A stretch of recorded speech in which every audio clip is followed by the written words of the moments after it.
Hello, my name is Makai Munoz, and for my three things discussion, I'm going to start with the concept that I personally found most useful.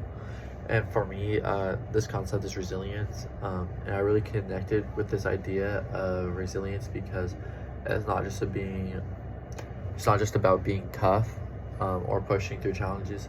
It's more about being able to be flexible, and whether that's mentally, emotionally, or behaviorally. When life doesn't go the way you necessarily expect, I think it stood out to me because setbacks and stress are just part of everyday life. It's not really something you can avoid. And whether you're having the stress or setbacks in school, work, family, or relationships, learning resilience can actually be built in practice, which I think is encouraging because it means not just something that people are born with or aren't. For example, developing resilience could mean reframing like how you look at a challenge, leaning on healthy coping strategies, or just being able to bounce back instead of getting stuck. I feel like this is useful because it applies to pretty much every stage of life, no matter where you are in life, and it gives me tools that I can actually use to benefit myself. The concept for me that I felt was most like old news, kind of, was self-talk, because I've always learned about positive and negative self-talk before, especially through like sports and school.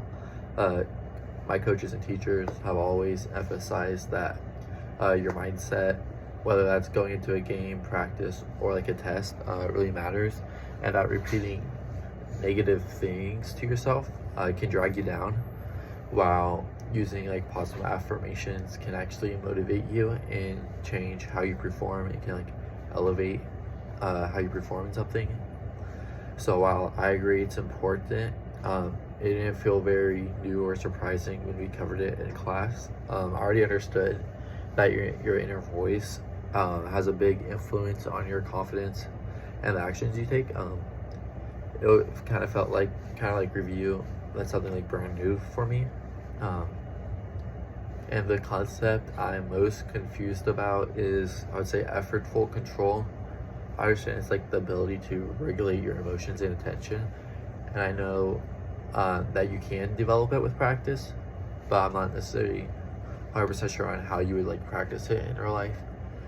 And yeah, basically, just to sum everything up, the most useful concept for me was resilience, because I can see it helping me handle challenges in life. The old news concept was self-talk, since I've heard about it a lot before in a lot of other contexts.